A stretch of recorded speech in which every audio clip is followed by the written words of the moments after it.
जय श्री कृष्णा गाइज। स्वागत है आपका हमारे चैनल में रचना वाइज रेसिपी। तो चलिए कहानी को शुरू करते हैं। कहानी का शीर्षक है दहेज के लिए बेटी को पागल करके भेजा मायके। सास और दामाद ने दहेज के चक्कर में बेटी को पागल बनाकर पीहर भेजा तो बेटी के पिता ने उठाया ऐसा कदम कि गौरी, जो कि रामपुरा की रहने वाली है, गौरी के पिता का नाम रामेश्वर था। गौरी की 4 बहनें और 2 भाई हैं। पिता की खाट बनाने की उनकी खुद की दुकान थी। माँ एक गृहिणी थी। किस्मत से दोनों ही भाई 5 बहनों में सबसे छोटे थे, तो कमाने वाले गौरी के पिता अकेले ही थे। गौरी 5 बहनों में सबसे छोटी थी। गौरी के पिता ने अपनी क्षमता के अनुसार अपनी 4 बेटियों की शादी अच्छे घर में कर दी थी। पर जब गौरी की बारी आई तो बहुत घर देखे, पर कभी लड़का पसंद नहीं आया। तो कभी लड़का कमाता नहीं था, तो कभी लड़के में कोई ना कोई कमी निकल आती। कभी परिवार बड़ा होता तो कभी कोई दिक्कत आ जाती। इस वजह से बहुत समय हो गया था, पर गौरी का रिश्ता होने में कोई ना कोई दिक्कत सामने आ रही थी। पिता ने बेटी की जन्मपत्री एक पंडित को दिखाई और पंडित से अपनी परेशानी बताई। तो पंडित जी ने जन्मपत्री देखी और कहा कि आपकी बेटी की शादी जल्द ही हो जाएगी और ज़्यादा दूर नहीं, पास में ही होगी। आप चिंता ना करें। पंडित जी की बात सुनकर गौरी के पिता को थोड़ा सा सुकून मिला। ऐसे ही कुछ समय और बीता। एक दिन शाम को गौरी के पिता ऐसे ही कमरे में लेटे थे कि तभी गौरी के फूफा रामपाल जी घर आए। रामेश्वर जी ने उनका स्वागत किया और चाय नाश्ता कराने के बाद उनसे घर आने का कारण पूछा। तो रामपाल जी ने कहा, मैं आपकी बेटी गौरी के लिए एक अच्छा रिश्ता लेके आया हूँ। आप सुनकर खुश हो जाएंगे, ऐसा रिश्ता है। रामेश्वर जी ने कहा, अच्छा जरा हमें भी तो बताओ। रामपाल जी ने कहा कि केरलावन में एक लड़का है, वह अच्छा कमाता है, खानदान भी नामी है, 1 नंबर का परिवार है। रामेश्वर जी ने पूछा, अच्छा लड़का के भाई कितने हैं और वह क्या काम करता है? रामपाल जी ने कहा कि लड़का लकड़ी का काम करता है और उनसे 6 भाई और 2 बहनें हैं, पर परिवार बहुत अच्छा है। खुश रहेगी आपकी बेटी, राज करेगी वहाँ। अपने जीजा की बात सुनते ही रामेश्वर जी को बहुत गुस्सा आया। वो बोले, जिनके घर में 6 लड़के हैं, वहाँ मेरी बेटी कैसे खुश रहेगी? इतने बड़े परिवार में अपनी बेटी की शादी करूँगा। आपने सोचा भी कैसे? गुस्सा क्यों होते हो साले साहब? सा परिवार अच्छा है, मैंने तो इसीलिए कहा बस। अगर आपका मन नहीं है तो मत करिए शादी, मगर गुस्सा तो मत हो। मैं आपकी बेटी के लिए एक रिश्ता और लेके आया हूँ। कैलबान में ही एक परिवार और है, जिनके 1 बेटा और 5 बेटियां हैं। वो भी परिवार अच्छा है। लड़के की आपकी तरह ही एक खाट की दुकान है। रामपाल जी ने कहा, वाह जीजा, आपने अब मेरा मन खुश कर दिया। इस रिश्ते की बात से रामेश्वर बहुत खुश हुए और अपने जीजा का मुंह मीठा कराया और कहने लगे कि उनके 5 लड़कियां हैं तो क्या हुआ? लड़कियां तो अपने ही ससुराल चली जाएंगी, फिर मेरी बेटी वहां अकेली रह जाएगी तो राज करेगी। वैसे लड़के का नाम क्या है? रामेश्वर जी ने पूछा। जय नाम है लड़के का, रामपाल जी ने कहा। रामेश्वर ने कहा, और लड़के का घर कहाँ है? उसका घर कैलवान में ही है। आप चलना लड़का देखने, तब पता चल जाएगा, रामपाल जी ने कहा। ठीक है, तो शुभ काम में देरी क्यों, कल ही चलेंगे, रामेश्वर ने कहा। रामपाल जी ने कहा, ठीक है, जैसा आप सही समझें। अच्छा साले साहब, तो मैं चलता हूँ। जब रामेश्वर के जीजा जी जाने लगते हैं तो रामेश्वर जी कहते हैं कि अरे कल ही तो जाना है, आप आज यहीं रुक जाओ, कल लड़का देखने चलेंगे तो उसके बाद चले जाना। ठीक है साले साहब, जैसी तुम्हारी मर्जी, रामपाल जी ने कहा। दूसरे दिन रामपाल जी लड़के वालों के यहाँ पहले ही बता देते हैं कि रामेश्वर जी लड़का देखने के लिए आने वाले हैं। लड़के के पिता का नाम कैलाश था। अगले ही दिन रामेश्वर जी गौरी के फूफा, चाचा, बाबा और अन्य रिश्तेदार के साथ लड़का देखने जाते हैं। कैलाश जी ने लड़का देखने आए हुए सब मेहमानों का आदर सत्कार किया, अच्छे से खातिरदारी की। थोड़ी देर बाद जय रामेश्वर जी के पास आता है।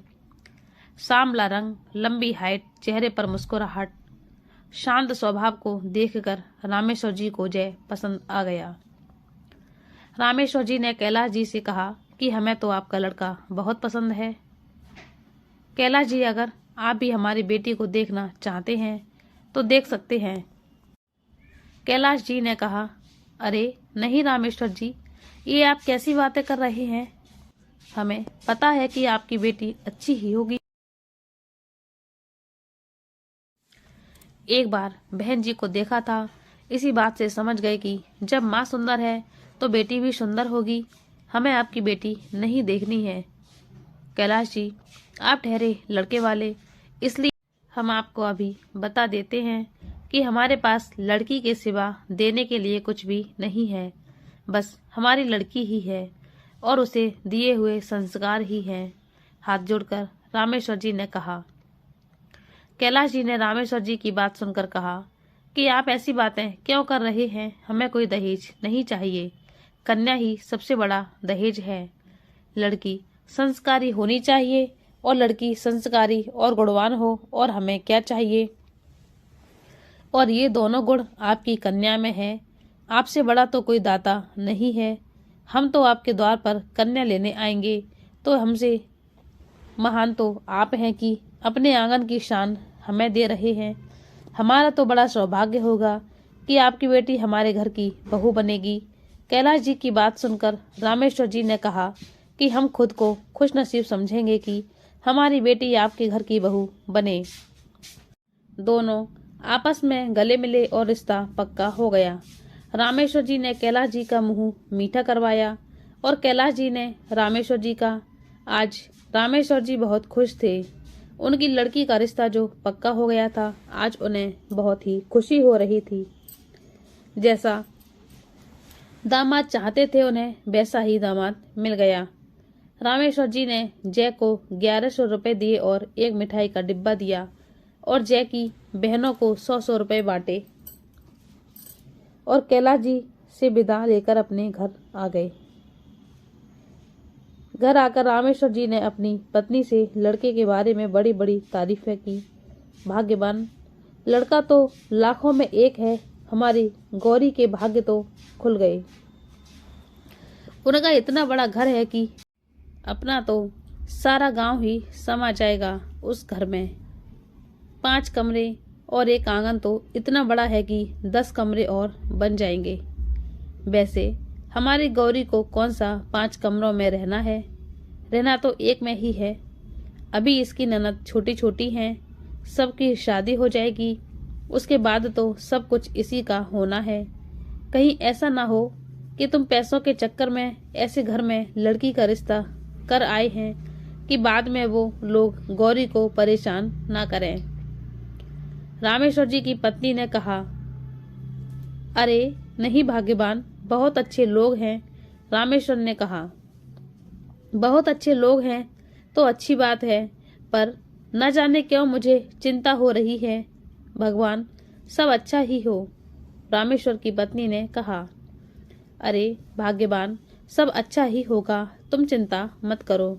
गौरी जो मन ही मन में मुस्कुराने लगी थी, अपने नए जीवन के सपने सजाने लगी थी, सोच रही थी कि मेरा राजकुमार कैसा होगा, मुझे चाहेगा या मुझ पर गुस्सा करेगा। ऐसे ही दिन बीत रहे थे गौरी के। गौरी बहुत सीधी सादी लड़की थी, पर घर का कोई काम ऐसा नहीं था जो वो न कर पाती हो। सर्वगुण संपन्न थी गौरी।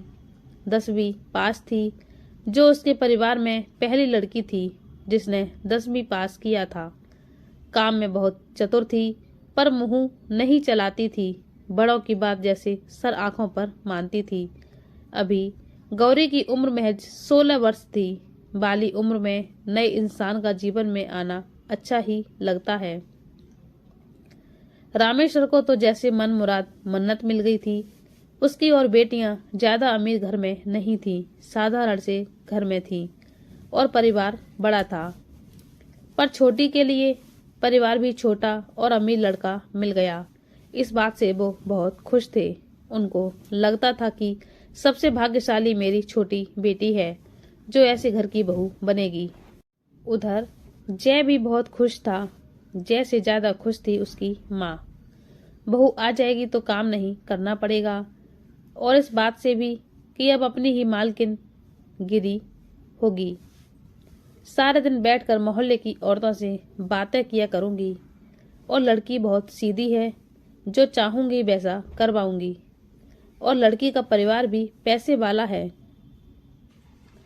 इस वहम में जय की माँ थी। वो सोचती कि अगर लड़की आएगी तो बहुत सारा दहेज लाएगी। जय की 5 बहनों को भी यही वहम था कि भैया की शादी में दहेज भी मिलेगा और काम भी नहीं करना पड़ेगा। जय की उम्र भी 20 साल थी। उसको भी खुशी थी और मन सपने ही अलग थे। वह सोचता था कि क्या पता कैसी होगी मेरी पत्नी।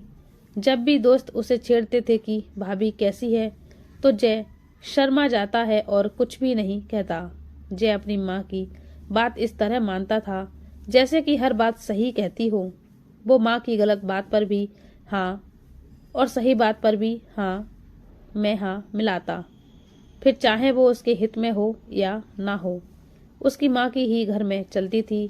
उसकी माँ के आगे तो पिता भी कुछ भी नहीं बोल पाते थे।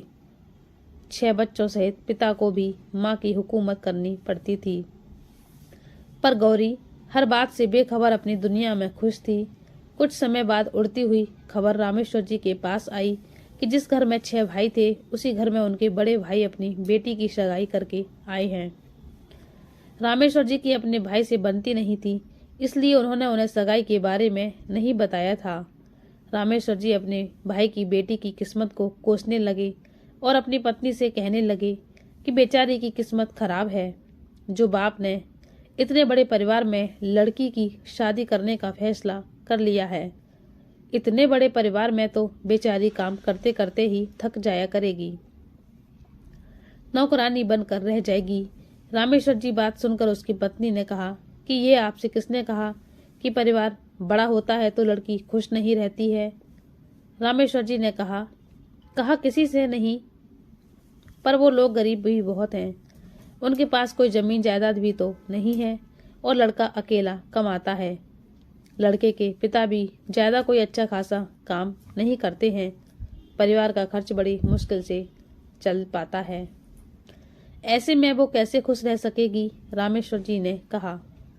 रामेश्वर जी की बात सुनकर रामेश्वर जी की पत्नी बोली कि ये आपसे किसने कह दिया कि जिस घर में पैसा कम होता है वहां लड़की खुश नहीं रह सकती।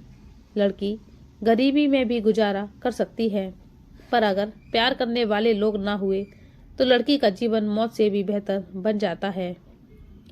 ठीक है, ज्यादा ज्ञान मत दो, सब पता है मुझे कि क्या अच्छा होता है और क्या बुरा। रामेश्वर जी अपनी पत्नी पर चिल्लाते हुए बोले। रामेश्वर जी की बात सुनकर गौरी की माँ चुप हो गई और घर का काम करने लगी। गौरी की माँ एक समझदार महिला थी। उसने अपने जीवन में बहुत उतार चढ़ाव देखे थे। घर में हमेशा से ही गौरी के पिता और दादी की ही चलती थी, तो घर में गौरी की माँ हमेशा से ही चुपचाप और गुलाम बनकर ही रह रही थी। वो जानती थी कि जिस घर में औरत की चलती है उस घर में औरत हमेशा ही परेशान रहती है।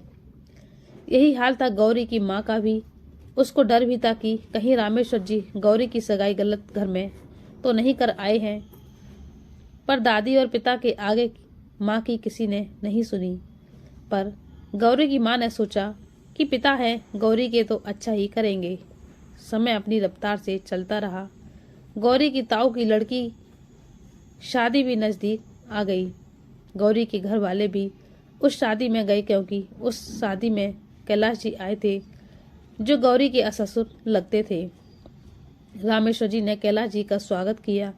आइए, आपकी बेटी हमारे घर की बहू है और आपके भाई की बेटी भी हमारे घर की बहू है, समझें। कैलाश जी ने कहा, वो कैसे? रामेश्वर जी ने आश्चर्य से पूछा। ये लोग आपके कौन लगते हैं? ये आपका घर कैसे? मैं समझा नहीं कुछ, समधी जी। जरा विस्तार में बताएं आप मुझे।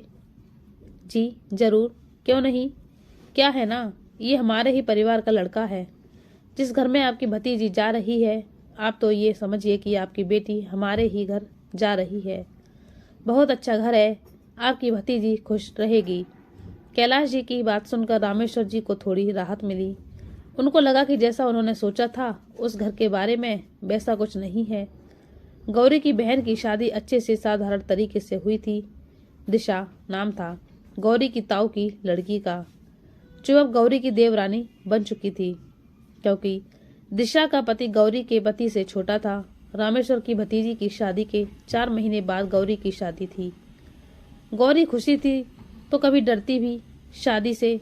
जब ये बातें गौरी अपनी माँ या बहनों से कहती तो वो कहती कि शादी से पहले मन में ये भावनाएं आना स्वाभाविक है, ये सबके साथ होता है, इसमें घबराने या दुखी होने की कोई ज़रूरत नहीं है।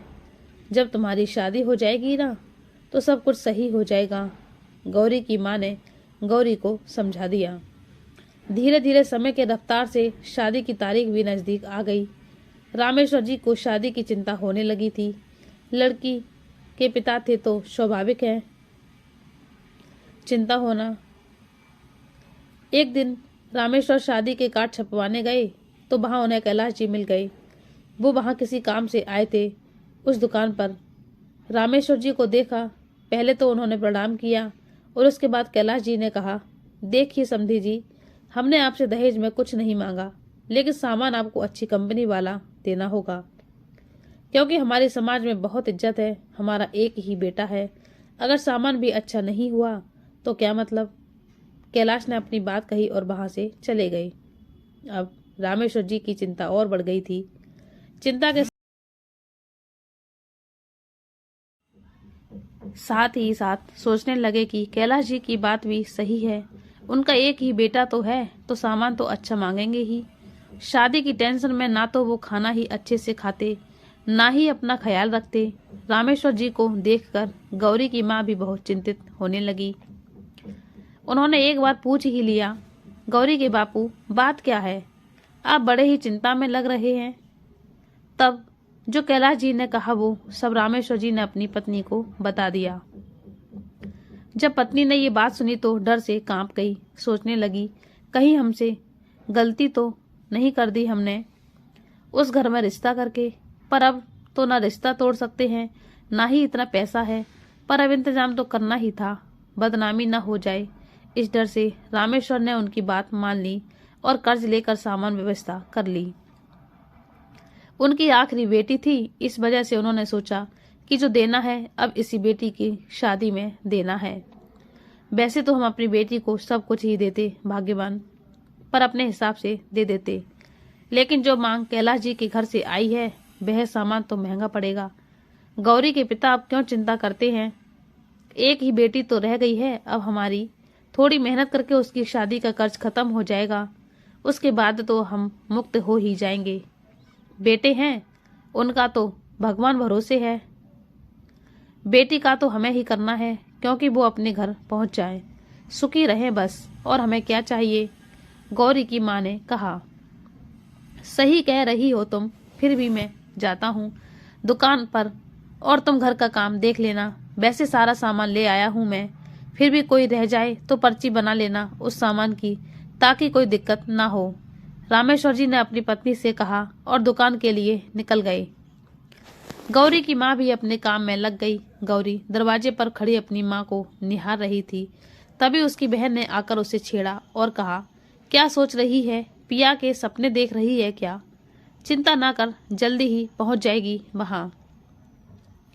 गौरी दीदी की बात सुनकर बहुत तेज रोने लगी तो दीदी बोली, अरे अरे रो क्यों रही है? गौरी बोली, दीदी क्या सच में मैं पराई हो जाऊंगी? गौरी की बात सुनकर गौरी माँ के दिल से में मानो कोई कांटा सा चुभा हो।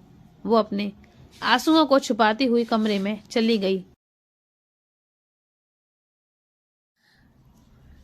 गौरी बोली, दीदी मैं तो हमेशा खुद को इस घर की रौनक समझती थी, पर मैं बाबूजी पर बोझ हूँ। मैं ये नहीं जानती थी कि मैं पराई हूँ। क्या सच में मैं पराई हूँ दीदी? बोलिए। गौरी की बात सुनकर दीदी को भी रोना आ गया। खुद को संभालते हुए दीदी ने कहा, अरे पगली, तू पराई नहीं है। किसने कहा तुझसे? गौरी बोली, माँ ने कहा। दीदी ने कहा, उनका कहने का मतलब ये नहीं था कि तुम उनकी बेटी नहीं हो। उनके कहने का मतलब था कि तुम अपने घर जाओगी। ये रीत तो सदियों से चली आ रही है कि बेटियों का घर तो उनके पिया का घर ही होता है। अब तू ही देख, मेरा भी तो ब्याह हुआ था, अपनी मम्मी भी तो आई थी दूसरे घर से और इसको अपना घर बनाया। अब रो मत, चुप हो जा। जब शादी हो जाएगी ना तेरी, वो घर तुझे अपने आप अपना घर लगने लगेगा। गौरी की दीदी ने गौरी को समझाते हुए कहा, अच्छा दीदी, ऐसा भी होता है? हाँ, यही सब होता है, पगली कहीं की।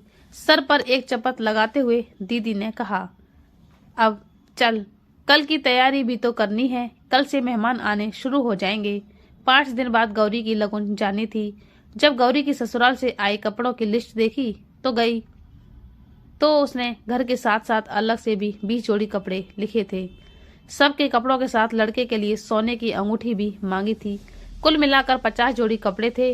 रामेश्वर जी ने देने में कोई कसर नहीं छोड़ी।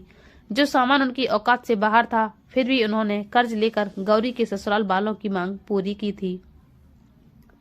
सामान लेते लेते, तैयारी करते करते कब 5 दिन निकल गए पता भी नहीं चला।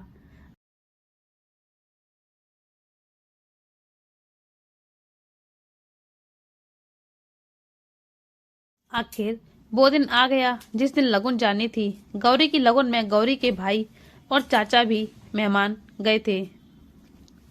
जब लड़के के हाथ पर रामेश्वर जी ने सोने की अंगूठी और कपड़े रखे तो कैलाश जी ने सब मेहमानों के सामने कहा, समधी, आप क्या लड़के के हाथ में खाली कपड़े ही रखेंगे? हमारे यहाँ की रिवाज के अनुसार कपड़ों के साथ कुछ के पैसे भी रखे जाते हैं, खाली कपड़े नहीं दिए जाते। कैलाश जी की बात सुनकर रामेश्वर ने कुछ पैसे रख दिए। इस पर कैलाश जी बोले कि कम से कम 2100 रुपए रखिए, हमारी भी कोई इज्जत है। कैलाश जी की बातों से रामेश्वर जी को पक्का यकीन हो चुका था कि वो अपनी बेटी को गलत हाथों में दे रहे हैं, पर अगर सगाई तोड़ते तो बेइज्जती होगी। ये सोचकर कैलाश जी की कही हर बात मानते रहे। जब रामेश्वर जी और सभी लगन से लौट आए तो रामेश्वर जी ने अपनी पत्नी से वो सब बताया जो कैलावन यानी गौरी के ससुराल में हुआ। रामेश्वर की बात सुनकर कमला जी यानी गौरी की माँ कहती हैं, जो लोग पहले कह रहे थे कि हमें सिर्फ बेटी चाहिए, अब उनके यहाँ के रिवाज ही अलग हो गए। कहीं ऐसा ना हो कि हम कोई गलती कर रहे हों, हम ये रिश्ता तोड़ देते हैं। जरूरी है ये रिश्ता करना? हम तो अपनी बेटी को किसी गरीब घर में दे देंगे, कम से कम वो खुश तो रहेगी। कहीं ऐसा ना हो दुनिया की बातों के कारण हम अपनी बेटी का जीवन नरक बना दें। पैसे के लालची लोग हैं वो, वहाँ खुश नहीं रह सकेगी हमारी बेटी। कमला जी ने रामेश्वर जी को समझाते हुए कहा, तुम ज्ञान ज्यादा मत दो, जाकर अपना काम करो। तुम ही घर की मालिक बनना चाहती हो क्या? जाकर अपना काम करो, घर की बदनामी करवाना चाहती हो? कमला जी की सास ने कड़कती हुई आवाज में कहा, जी माँ जी, मैं क्यों ऐसा चाहूंगी? कमला जी ने डरते हुए कहा, जुबान चलाती है मुझसे। सास ने फिर कहा। रामेश्वर ने जैसे ही ये सब सुना तो उन्होंने कमला जी को आंखें दिखाते हुए आंखों से ही जाने का इशारा किया, जिससे कमला जी अपने कामों में व्यस्त हो जाती हैं। हाँ, बात क्या थी? क्या बात है रामेश्वर? गौरी की दादी ने पूछा तो रामेश्वर जी ने गौरी के ससुराल में हुई घटना गौरी की दादी को बता दी। अरे, इसमें घबराने की क्या जरूरत है? इकलौता लड़का है, उसका तो इतनी मांग कोई ज्यादा नहीं है। ऐसा रिश्ता नहीं मिलेगा फिर हमें। अगर ये रिश्ता तोड़ दिया तो तुम जानते भी हो कि कितनी बदनामी होगी हमारी, और तेरे बेटी की शादी होना भी मुश्किल हो जाएगी। गौरी की दादी ने रोब जमाते हुए कहा, वो सब तो सही है, पर माँ, अगर वो गलत हुए तो? अगर हमारी गौरी परेशान रही तो फिर क्या होगा? रामेश्वर जी ने अपनी मन की बात बताते हुए कहा। परेशान कोई नहीं होता, जो कर्मों में लिखा है उससे फिर कोई भी नहीं मिटा सकता। दादी ने अपनी पुरानी रीत के हिसाब से रिश्ता तोड़ने को मना कर दिया और अपनी औरत से सलाह लेने की जरूरत नहीं है। ऐसी ही तो औरतें घर बिगाड़ती हैं। कमला जी ने जब ये शब्द सुने तो उनकी आंखों में आंसू आ गए, पर उन्होंने कुछ कहा नहीं। रामेश्वर जी भी अपनी माँ की कही बात मान गए। धीरे धीरे हल्दी मेहंदी की रस्मों के साथ विदाई का दिन भी आ गया। जब लड़की की विदाई का समय आया तो उसमें भी कैलाश जी की एक और मांग शुरू हो गई कि लड़की की विदाई तब होगी जब लड़के को दहेज में मोटरसाइकिल देनी होगी, नहीं तो अपनी लड़की को घर में ही बिठा कर रखें। रामेश्वर जी ने और ज्यादा कर्ज लिया, उसकी मांग पूरी की। गौरी की विदा हो गई। जिसको इतने नाजों से पाला उसको आज नहीं, इन्हीं हाथों ने किसी और को सौंप दिया। गौरी की विदाई पर रामेश्वर जी बहुत रोई। वो ऐसे घर में गई है जिस पर उन्हें नाज तो बहुत था, पर अब शंका के अलावा कुछ भी नहीं था। विदाई पर सारी बहनें और माँ का तो रो रो कर बुरा हाल हो गया था, पर अब विदाई के बाद एक सूनापन सा छा गया। लड़की की विदाई के बाद सब मेहमान धीरे धीरे जाने लगे। इधर गौरी का ससुराल में आगमन हो चुका था। फूलों में सजी डोली में बैठी गौरी को बच्चे बड़े ही गौर से देख रहे थे और बड़े खुश हो रहे थे। गौरी के ससुराल में आज बहुत ही खुशी छाई हुई थी, बहुत ही सजावट थी। आज गौरी के ससुराल में सभी बहुत खुश थे। घर में नई बहू आने पर गौरी की सारी ननद ने बड़े ही खुशी से गौरी का स्वागत किया। औरतों में आपस में कानाफूसी हो रही थी। एक औरत ने गौरी की सास रमा जी से कहा, बहन बहू तो बहुत सुंदर है। रमा जी बोली, अजी सुंदर क्यों ना होगी, बिना दहेज के आई है। अकेला लड़का है फिर भी कुछ नहीं मिला, लड़का लूट लिया, लड़की ही तो सुंदर है। सारी ननद ने गौरी को बहुत ही सम्मान से डोली से उतारा और घर के अंदर ले जाने के लिए दरवाजे पर ले आई। तभी सास एक थाली में थोड़ी रोली, थोड़े चावल, कुछ बर्फी और एक जलता हुआ दीपक रखकर गौरी और जय दोनों की आरती उतारी और दरवाजे पर एक चावल का भरा छोटा सा कलश रखा, जिसमें सास ने गौरी को पैर लगाने को कहा। गौरी ने घर के अंदर गृह प्रवेश करते समय उस कलश से पैर लगाया और घर के अंदर चली गई। गृह प्रवेश होने के बाद जय से बंधा पल्लू छोड़ दिया और जय वहां से चला गया। गौरी को बहुत सी औरतों ने घेर लिया। कोई गौरी को अच्छा बताता तो कोई कहता कि लड़का लूट लिया। सबकी अपनी अपनी बातें थीं, पर गौरी की सास तो खुशी से फूली नहीं समा रही थी। जैसे ही घर में बहू आ गई तो सबसे पहले जो रिश्तेदार दूर के थे उन्हें जाने की जल्दी थी, तो सबसे पहले मुंह दिखाई की रस्म रखी गई। सबने गौरी का पल्लू हटाया और सबने एक शब्द कहा कि लड़की बहुत सुंदर है, इतना तो जय भी सुंदर नहीं है। ये बात रमा जी को बिल्कुल अच्छी नहीं लगी कि उनके बेटे को कम सुंदर बताया जा रहा है, तो वह औरतों के बीच में झट से बोल पड़ी, हमारा लड़का क्या कम सुंदर है, फिर अकेला लड़का मिल गया, ये कम है। दिया लेकर ढूंढता इसका बाप, फिर भी ऐसा लड़का नहीं मिलता। पहले दिन यही बातें चलती रही। ससुराल में गौरी को सबकी बातें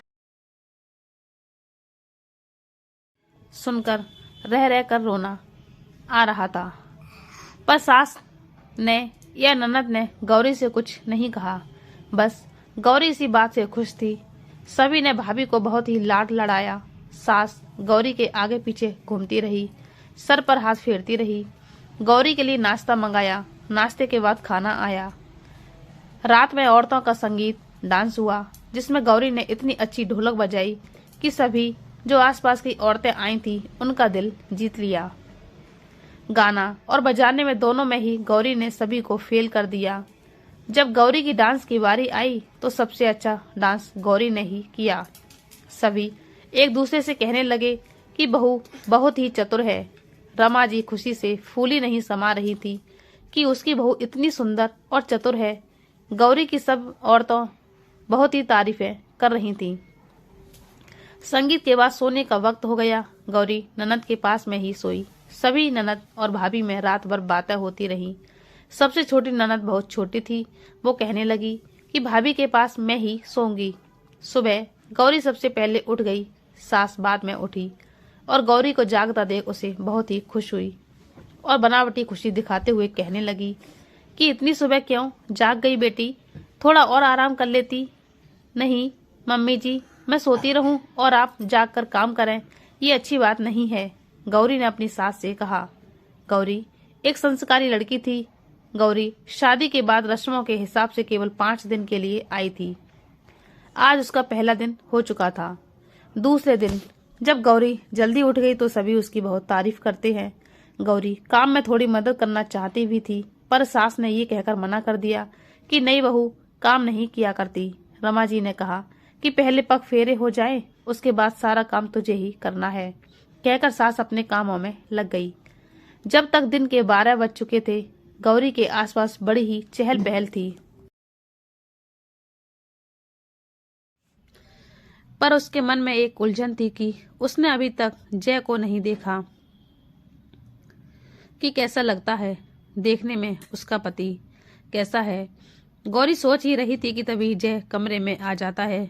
गौरी की होती आहट से एहसास हो जाता है कि जय कमरे में आया है, पर जय खुद इतना शर्मीला था कि उसने गौरी की तरफ चेहरा भी नहीं किया।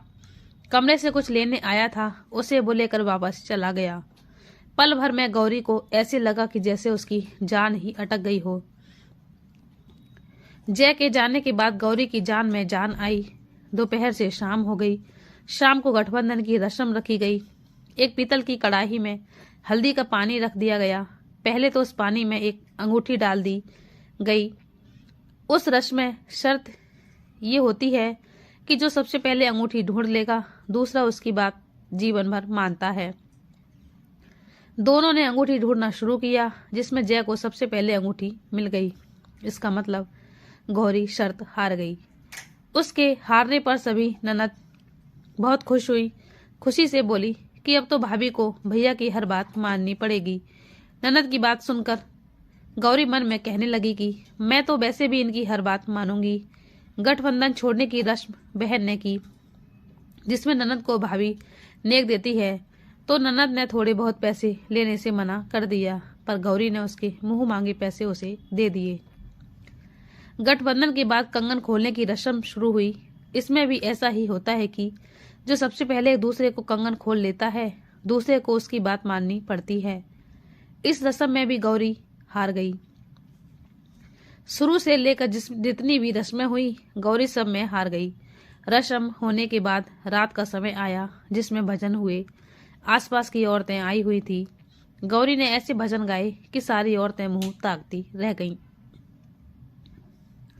फिर बहुत सी औरतें ये कहने लगी कि लड़की गरीब घर से है, पर चतुर बहुत है।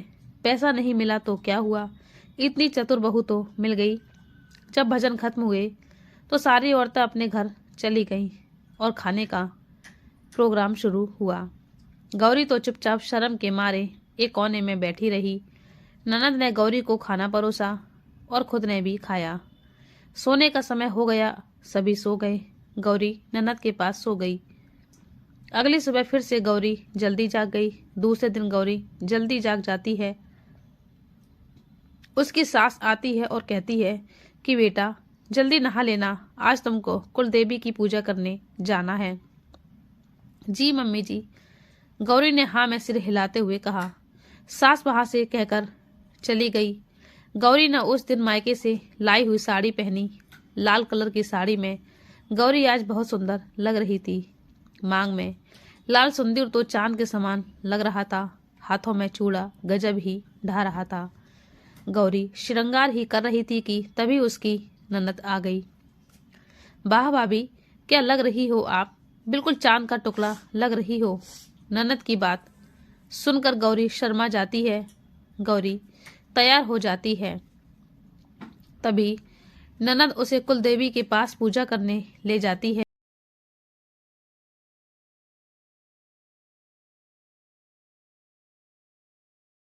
पूजा करने के बाद कुछ रस्में थी जो घर की बहू को निभानी होती थी।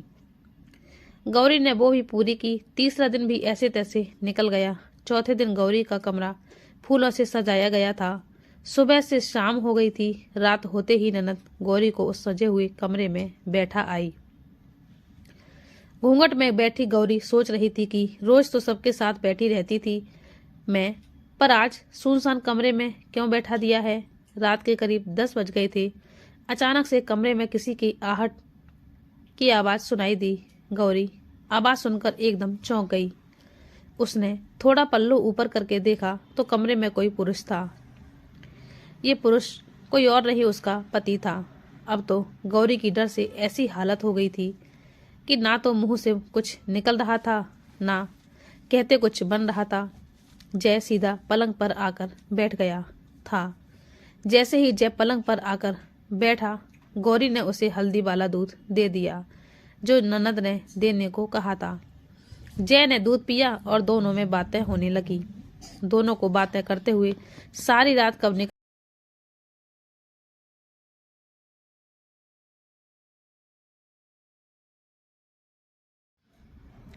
गई पता ही नहीं चला। दूसरे दिन भी वैसा ही हुआ जैसा कि पहले दिन हुआ था। गौरी कमरे में बैठी थी और जय कमरे में आ गया। इस बार गौरी कुछ कहती इससे पहले जय ने कमरे की लाइट बुझा दी। गौरी कुछ समझ पाती तब तक जय के आगोश में समा चुकी थी। जब अगली सुबह जब गौरी सोकर उठी तो देर हो चुकी थी। दोपहर में उसका भाई लेने आ गया। सास ने गौरी को तैयार होने को कहा। गौरी मायके जाने की खुशी में अपना दर्द भी भूल गई थी। उसने अपने कपड़े एक बैग में रखे और जेवर अलमारी में ही रख दिए और अलमारी की चाबी अलमारी के ऊपर ही रख दी और अपने भाई के साथ मायके आ गई। मायके में माँ बहन बड़ी आस से गौरी के आने का इंतजार कर रही थी। जैसे गौरी ससुराल से आई, सबसे पहले माँ ने गले लगाया। सबने गौरी से ससुराल वालों के बारे में पूछा कि कैसे हैं सभी लोग। तो गौरी ने अपने ससुराल वालों की बहुत तारीफ की। गौरी की बातों से गौरी की माँ निश्चिंत हो गई थी। उनको लगा कि जैसा वो सोच रही थी वैसा कुछ नहीं है। अच्छे लोग हैं वो तो। मेरी गौरी खुश रहे बस, और मुझे क्या चाहिए। गौरी अपने मायके आई तो खुशी से झूम उठी। गौरी के घर वाले भी बहुत खुश थे।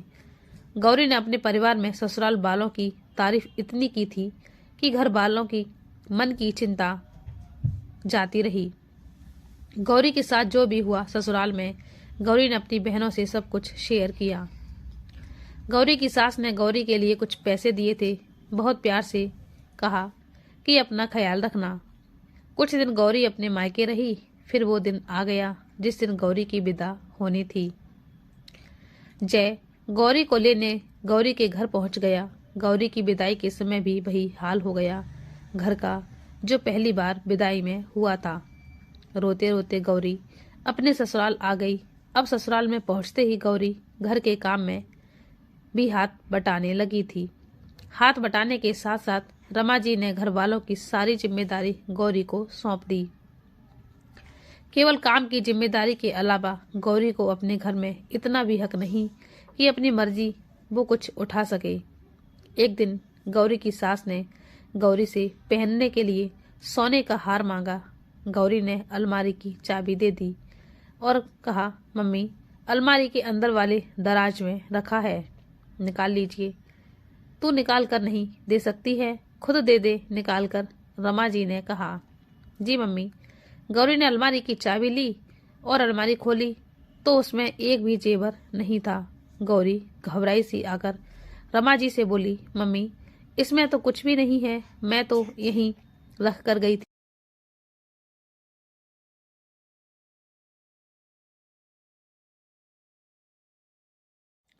तो तुझे क्या लगता है मैंने ले लिए? अगर यहाँ रख गई थी तो कहाँ गए गहने रमा जी के? इतना कहते ही गौरी जोर जोर से रोते हुए कहने लगी, मम्मी मुझे नहीं पता कहाँ गए गहने, मैंने तो यहीं रखे थे।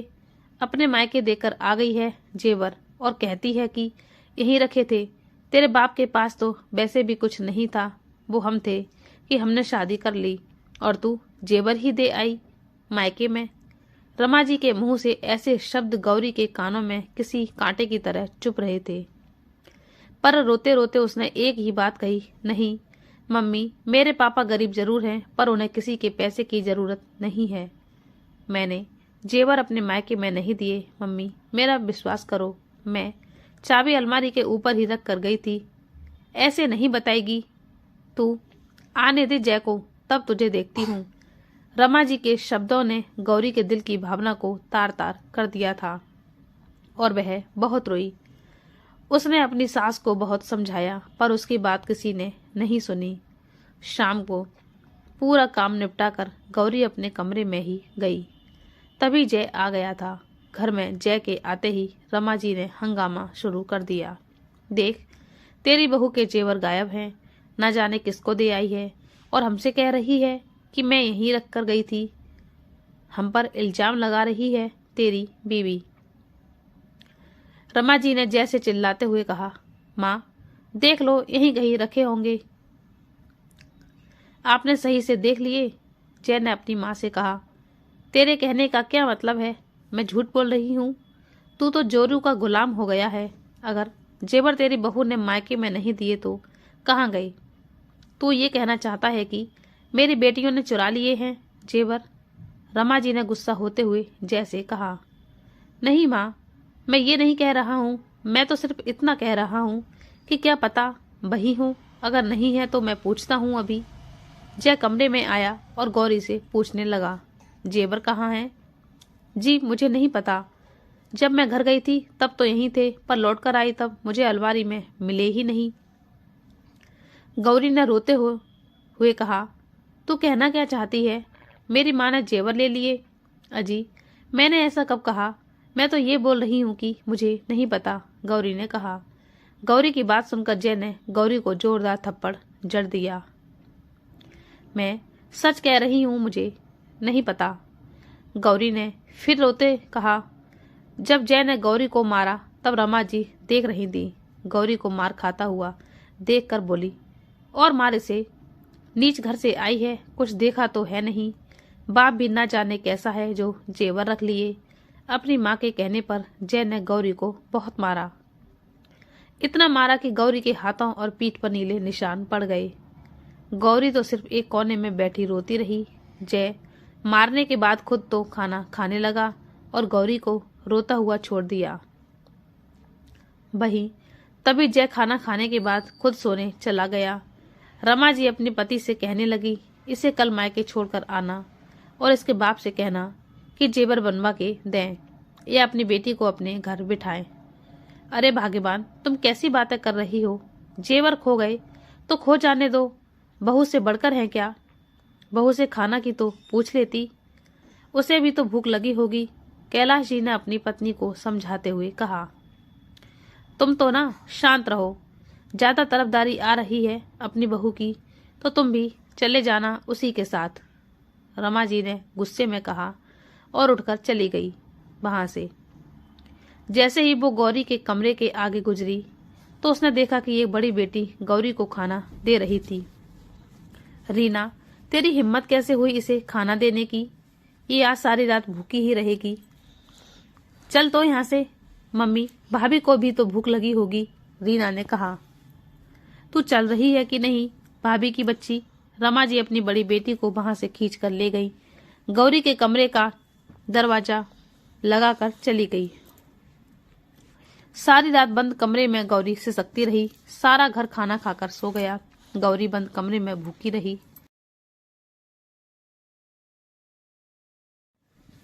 रमा जी के आगे घर में किसी की नहीं चलती थी। दूसरे दिन सुबह कैलाश जी गौरी के घर छोड़ आए।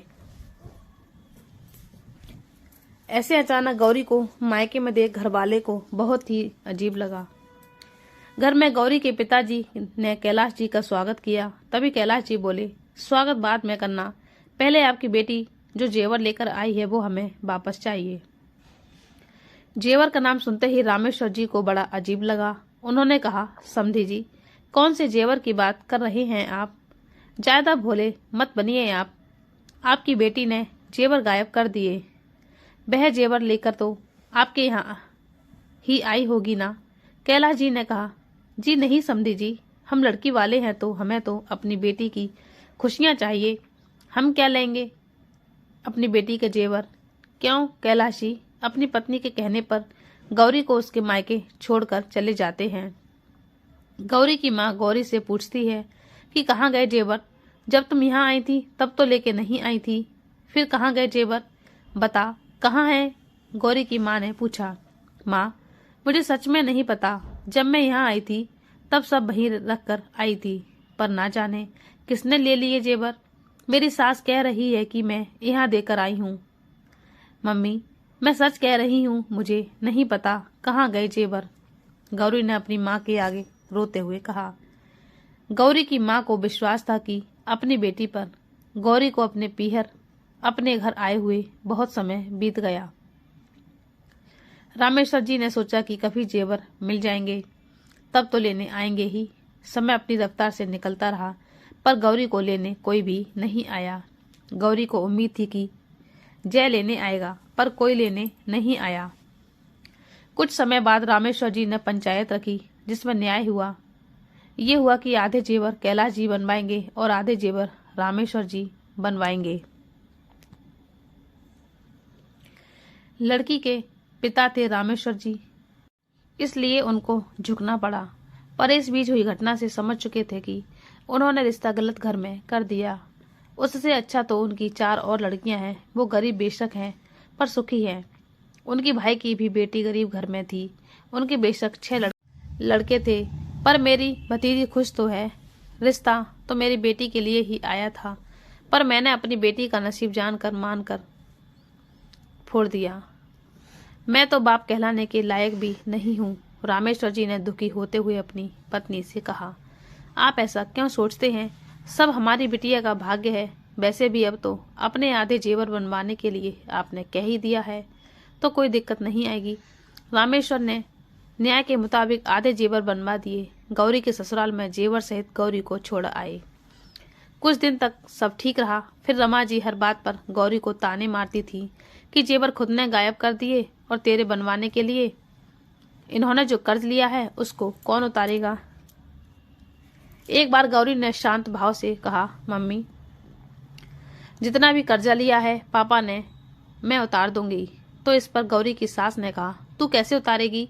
सास के ऐसे शब्द बोलने पर भी गौरी चुपचाप कहती है कि मम्मी, मैं कोट पैंट की सिलाई बहुत अच्छे से कर लेती हूँ और मुझे दरी बनाना भी आता है।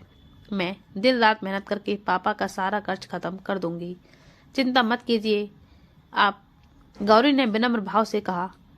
हाँ, तो मुझ पर कौन सा एहसान करेगी? तूने ही तो जेवर गायब किए हैं, कहकर रमा जी वहां से चली गई।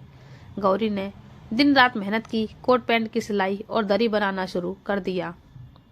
सुबह शाम घर के काम से जितना भी टाइम मिलता गौरी कोट पैंट की सिलाई करती। जय को गौरी से कोई मतलब नहीं रह गया था।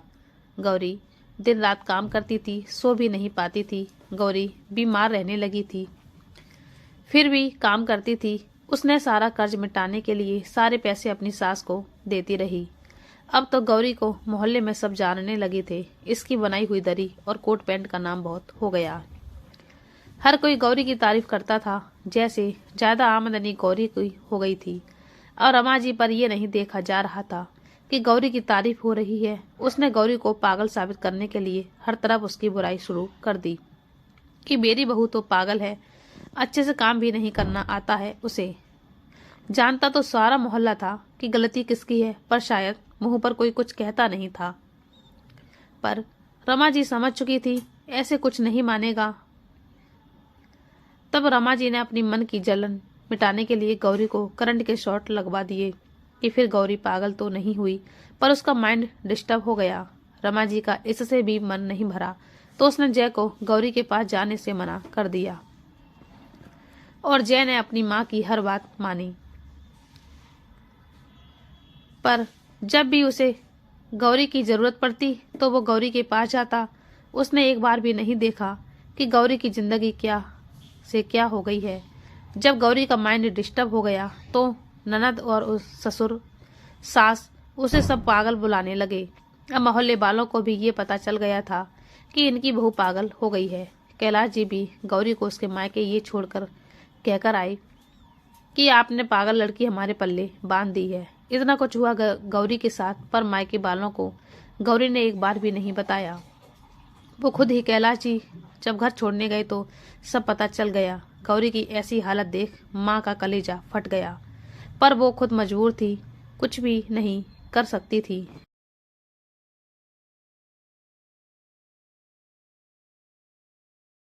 गरीब होने के कारण मायके वालों ने गौरी के ससुराल वालों से कुछ नहीं कहा। कैलाश जी गौरी को छोड़कर अपने घर वापस चले गए। गौरी के ससुराल वालों को यही कहना था कि गौरी पागल हो चुकी है। गौरी ने घर वाले दिल पर पत्थर रख कर रह गए। अगर वो पुलिस में कहते हैं तो उसमें भी पैसा खर्च होता, और इतना पैसा उनके पास नहीं था। गौरी की शादी का कर्ज पहले से ही था और गौरी के ससुराल वालों के पास पैसा था। वह उनकी बराबरी कर सके इतनी रामेश्वर जी की हैसियत नहीं थी। किसी ने गौरी के लिए कोई कार्यवाही नहीं की। गौरी अपने मायके में रही। सब ने कह दिया बेचारी की किस्मत ही ऐसी है, जो नसीब में लिखा था वो हो गया। गौरी का 1 साल मायके में ही बीत गया। फिर एक दिन कैलाश जी गौरी को लेने आ गए, क्योंकि उनकी बड़ी बेटी की शादी आ गई। मायके वालों ने खुशी खुशी गौरी को ससुराल भेज दिया। कैलाश जी के साथ गौरी दोबारा अपने ससुराल में आ गई। गौरी दिन भर काम करती रहती और शादी में गीत संगीत होता तो गौरी की सास गौरी को कभी गाने नहीं देती थी, न दूसरी औरतों के सामने आने देती, बस काम में ही लगाए रहती। रमा जी गौरी को जैसे भी नहीं मिलने देती थी। गौरी अपने पति से बहुत ही प्रेम करती थी। वो सिर्फ उसे देखने मात्र से ही खुश थी। शादी के बीच में गीत संगीत में एक औरत ने गौरी से नाचने के लिए बोल दिया। सास ने तो गौरी को बहुत रोका, पर वो औरत जबरदस्ती ले गई। जैसे उसने नाचना शुरू किया, उसने माता का रूप ले लिया। गौरी के शरीर में बचपन से ही माता का वास था। वो बहुत ही पूजा करती थी। जब माता ने गौरी के शरीर में प्रवेश किया तो एक औरत ने अपने घर की समस्या का निवारण पूछा, तो माता ने सब कुछ सच सच बता दिया। फिर क्या था, एक एक करके सभी ने अपनी समस्या का निवारण पूछा। तभी एक ननद ने गौरी बनी माता से पूछा कि भाभी के जेवर खो गए, वो किसने लिए और कहाँ गए। माता ने गुस्से में कहा कि वो तेरी माँ और पिता ने मिलकर चुराए हैं। ननद ने अपनी माँ का मुंह देखा, जिससे रमा जी बोली, मैंने क्यों चुराए होंगे, इस पर माता नहीं है, ये माता बनने का दिखावा कर रही है, कहकर रमा जी अनाप शनाप बकने लगी। जिस पर माता क्रोधित होकर बोली, सुन, मैं तो जा रही हूँ, पर तेरी हरकतों से तेरा वंश कभी नहीं बढ़ेगा, कहकर माता तो चली गई। गौरी ने अपने बालों को बांधा। अब सबकी निगाहें रमा जी को देख रही थी। अब सभी जान चुके थे कि गहने गौरी की सास ने चुराए थे और इल्जाम गौरी के मायके वालों पर डाल दिया। धीरे धीरे गौरी की ननद की शादी की सभी रस्मों की शादी हो गई। शादी होने के बाद जय फिर गौरी को उसके मायके छोड़ आया। गौरी की जिंदगी 2 पहलुओं में बट गई थी। अब अगर गौरी एक बार मायके आ जाती तो ससुराल में कोई लेने नहीं आता, और अगर ससुराल में आ जाती है तो मायके से कोई लेने नहीं आता। सास केवल गौरी को अपनी बेटियों की शादी में काम के लिए बुलाती, 2 महीने रहने के बाद उसके मायके भेज देती, और मायके वाले भी जब तक मन करता साथ में रखते और मन ना करता तो ससुराल छोड़ देते। गौरी का दिमाग डिस्टर्ब होने की वजह से ना वो किसी से कुछ कह पाती, जैसा भी उसके साथ बर्ताव होता चुपचाप सहती रहती। गौरी की जिंदगी शादी के बाद बद से बदतर होती गई। गौरी की पिता शादी को समय के 10 साल हो गए थे, पर कोई बच्चा नहीं हुआ था। तब गौरी को 5 ननद की शादी हो गई थी। कुछ दिन मायके में रहती है गौरी, तो कुछ दिन ससुराल में। 2 पहलू में बट गई थी गौरी की जिंदगी। मायके में भी गौरी की भाभी परेशान करती और ससुराल में सास। गौरी भूल गई थी कि सुख क्या होता है। जो उससे जैसा कह देता वो वैसा ही करती। जय भी अपनी माँ के कहने पर चलता था। वो वही बात मानता जो उसकी माँ कहती। वो गौरी की तकलीफ कभी नहीं समझता। गौरी जब तक अपने मायके में ही रही तब तक ही खुश रही। उसके बाद तो उसकी जिंदगी दहेज के लालची लोगों ने नरक से बदतर कर दी थी। गौरी के साथ जय की भी जिंदगी बर्बाद हो चुकी थी, पर अपनी माँ की हर बात मानने के चक्कर में जय भी कभी बच्चों को सुख नहीं पा सका। ना कैलाश जी कभी पोते का मुंह देख पाए। पर रमा जी तो अपनी बेटियों के बच्चों को ही अपना वंश मानती थी। उसे गौरी के दुखों से कोई मतलब नहीं था। गौरी की जिंदगी बस एक जुल्म के अलावा कुछ नहीं रह गई। वो हंसना तो भूल ही गई थी। वो तो केवल कुछ हाड़ मांस से बने शरीर में एक जान बाकी रह गई थी, जो अब मरने के इंतजार में है। इंसान जिंदगी में कभी कभी ऐसे भी मोड़ पर आ जाता है कि कुछ समझ में ही नहीं आता है कि गलत क्या है और सही क्या है। गौरी, जो कि एक भोली भाली लड़की थी, चतुर भी थी, बहुत कभी ज्यादा समझदार और चतुर होना भी मुश्किल में डाल देता है। कभी हमारे अपने ही हमारे दुश्मन बन जाते हैं। ऐसे ही हुआ गौरी के साथ भी। उसके पति ने ही उसका साथ नहीं दिया। सास, जिसे माँ का दर्जा दिया जाता है, उसी ने गौरी के साथ साथ अपने बेटे की जिंदगी खराब कर दी। रमा जी से अपनी बहू की तरक्की नहीं देखी गई। उसे लगा कि अगर गौरी का मोहल्ले में नाम हो गया तो मेरी इज्जत कम हो जाएगी। झूठी साख की वजह से रमा जी ने अपना घर बर्बाद कर लिया। समाज में बहुत से ऐसे लोग हैं जो अपने साख के चक्कर में अपनों की ही बलि दे देते हैं। रमा जी ने जो किया उससे उसका वंश तक नहीं बढ़ सका तथा बदनामी भी हुई। गौरी एक भोली भाली लड़की थी जिसकी जिंदगी कुछ गहनों से शुरू हुई और मौत की कगार पर आकर खत्म हो रही थी। कुछ समय ऐसे ही बीत रहा था कि एक दिन गौरी के फूफा, जिसने गौरी की शादी के लिए लड़का बताया था, गौरी के पीहर आए। गौरी उस समय पीहर में ही थी। गौरी की हालत देखकर उनके पैरों तले जमीन निकल गई। रामपाल जी ने रामेश्वर जी से गौरी के इस हाल के बारे में पूछा तो रामेश्वर जी ने गौरी पर हुए सभी अत्याचारों के बारे में रामपाल जी को विस्तार से बताया। रामपाल जी को जब सारी बात पता चली तो उन्होंने रामेश्वर जी को बहुत खरी खोटी सुनाई और गौरी के ससुराल वालों की शिकायत पुलिस में करने को कहा। रामपाल जी रामेश्वर जी को लेकर पुलिस स्टेशन पहुंच गए और गौरी पर हुए सारे अत्याचारों की रिपोर्ट दर्ज करा दी। पुलिस ने गौरी की ससुराल से गौरी की सास, ससुर और उसके पति को पुलिस स्टेशन बुलाकर सख्ती से पूछताछ की तो गौरी की सास ने गहने छुपाने का जुर्म कबूल कर लिया और रामेश्वर जी से माफी मांगने लगी। रामपाल जी ने कहा, माफी मांगनी है तो गौरी से मांगो, अगर वो तुमको माफ कर देगी तो हम भी तुमको माफ कर देंगे। जब गौरी की सास ने गौरी से माफी मांगनी चाही तो गौरी ने उन तीनों में से किसी को माफ नहीं किया तो पुलिस इंस्पेक्टर ने उनको जेल भेज दिया। वो तीनों जेल चले गए, पर गौरी का क्या? गौरी केवल तकदीर का मोहरा बनकर रह गई थी। गौरी ने बहुत कोशिश की ससुराल को अपना बनाने की, पर मुकद्दर का लिखा वो ना मिटा सकी। जिस जिंदगी के सपने सजाए थे गौरी ने, उसे उनमें से आधी खुशियां भी नसीब नहीं हुई। जिसे पति बनाकर देवता समझ बैठी थी गौरी, वो ही उसका सबसे बड़ा दुश्मन बन गया। गौरी बेशक जैसे बहुत प्रेम करती थी, पर प्रेम कभी एक तरफा नहीं निभाया जा सकता, और निभाया भी जाए तो कब तक।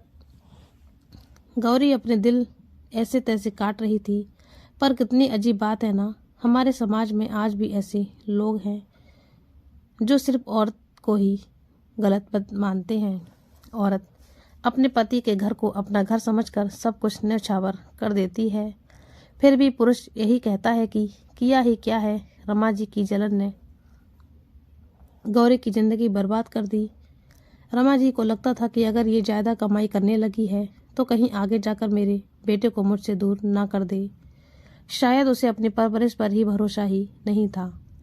गौरी इतनी चतुर होते हुए भी हार गई। जो पिता सबसे ज़्यादा जिस बेटी को चाहता था, उसी ने उसकी ही जिंदगी खराब कर दी। जानबूझकर नहीं की, पर खराब तो हो गई थी ना। एक कदम अगर बेटी की जिंदगी संवारने में लगाया होता तो जिंदगी सुधर जाती, पर नहीं।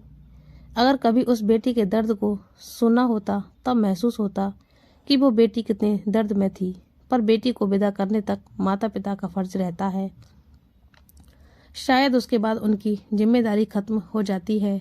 माँ बाप जो योगदान लड़के को पालने में देते हैं, वो लड़की को पालने में भी देते होंगे। फिर शादी के बाद वो जिम्मेदारियों से मुक्त कैसे हो जाते हैं? क्या अपनी बेटी का दर्द भी नहीं सुनेंगे? क्या शादी होने के बाद अपनी बेटी अपनी नहीं रहती है? क्या उसका दर्द सुनने वाला मायके में कोई नहीं होता है? जो गौरी के साथ हुआ वो बहुत सी लड़कियों के साथ होता है। पर माता पिता यही सोचकर शांत रह जाते हैं कि अगर किसी को पता लगेगा कि हमारी लड़की परेशान है तो लोग क्या कहेंगे कि लड़की के लिए अच्छा घर नहीं देखा, बदनामी होगी और ना जाने क्या क्या। दोस्तों, ये कहानी आपको कैसी लगी? आप अपनी राय मुझे कमेंट बॉक्स में ज़रूर दीजिएगा। कहानी को पूरा देखने के लिए धन्यवाद। और आप हमारे चैनल पर नए हैं तो हमारे चैनल को सब्सक्राइब कर लीजिए और बेल आइकन को दबा दीजिए ताकि हमारी कहानी का नोटिफिकेशन आपको मिलता रहे। तो चलिए मिलते हैं और एक नई कहानी के साथ। तब तक के लिए जय श्री कृष्णा। राधे राधे राधे।